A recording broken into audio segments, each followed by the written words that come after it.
Hi friends, today let's discuss about an interesting problem where we deal with so many things like monotonicity, finding the domain, finding the range, and how to identify the minimum and maximum values of a function of these two functions.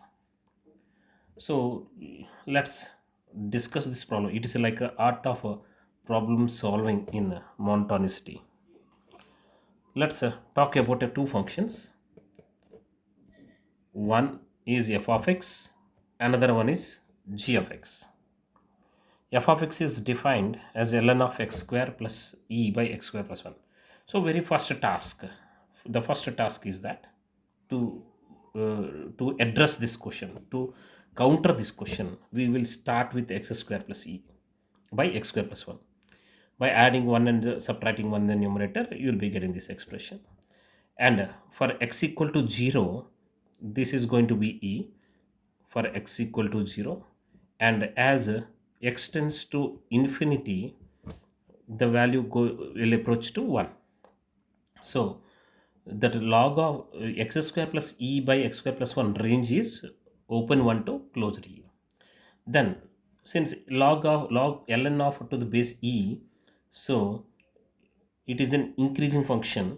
If we apply log on both sides, 1 is less than x square plus e by x square plus 1 less than e, less than or equal to e. If we apply log 1 to the base e less than log of x square plus e by x square plus 1. Of course ln is same as log of x to the base e, and less than or equal to log e to the base e.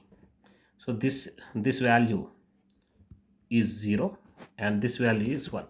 So ln of this one, that is indirectly f of x belong to open 0 to 1, open 0 closed 1. So maximum value of f of x is 1. Now, so we got range of f, that is open 0 to closed 1. Next let us attack on the second function g of x. G of x is depending on f of x. So here g of x, to find that whether it is increasing or decreasing at some point, let's talk about g dash.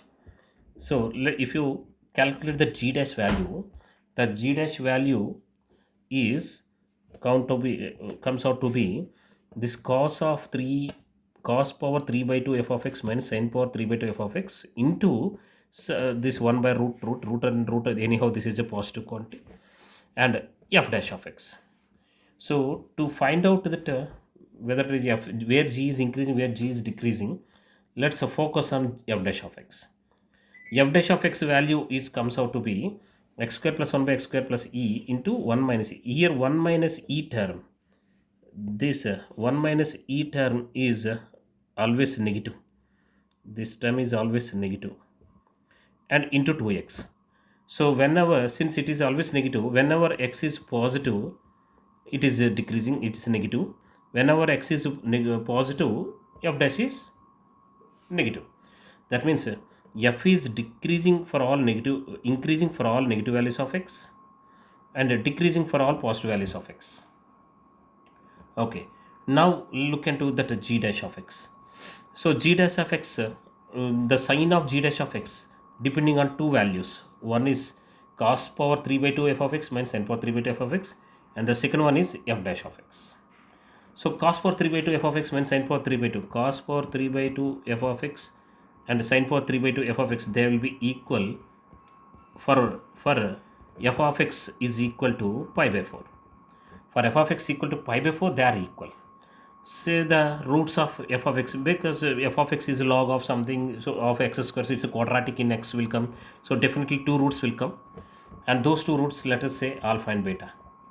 Now g dash, the signs of g dash depending on both f dash as well as cos minus cos, sin, cos power 3 by 2 minus sin power 3 by 2. So as per that wavy curve method, here that less than alpha, it's a positive quantity, between alpha to 0 negative, between 0 to beta positive, more than beta, it will come negative. So these are the values, alpha and beta are the values where the f dash becomes g dash becomes 0. So where g dash becomes 0 for this alpha and beta. Right. Now if you observe the graph of, I will show you the graph of g of x. Here between 0 to beta it is decreasing, beta to 0 to beta, sorry, it is increasing, beta to infinity it is decreasing, alpha to 0 it is decreasing, and minus infinity to alpha it is increasing. Now as x tends to plus infinity, g of x will tend to 1. So the g of x is always greater than 1, but less than or equal to this value. This is the maximum value, f of g of alpha or g of beta. What are this alpha, g of alpha and g of beta? That g of alpha beta values are the quantities where you will get a g of x maximum. So that is possible, that will be obtained when f of x equal to pi by 4. When f of x equal to pi by 4, g of x will become root over sine pi by 4 plus root over cos pi by 4. That is 1 by root 2, 1 by 2 by 1 by root 2 square root plus 1 by root 2 square root. So that will be 2 by of 2 power 1 by 4, that is 2 power 3 by 4. So the maximum value of g of x is 2 power 3 by 4, and it is always greater than 1. So the range of g will be open 1 to closure 2 power 3 by 4. So here if you observe this question, so many things are being addressed in this same question. So part 1, as a part 1 we found the range of x square plus e by x square minus 1. As a part 2 we found that the range of f of x. As a part 3 we found g dash of x, and in that we need f of x, f dash of x, so we found it, and then we took the where interval where g dash is positive, where g dash is negative. Hope this question will help you. Definitely the ideas used in this one will be very much useful for your JEE Advanced 2025. Thank you.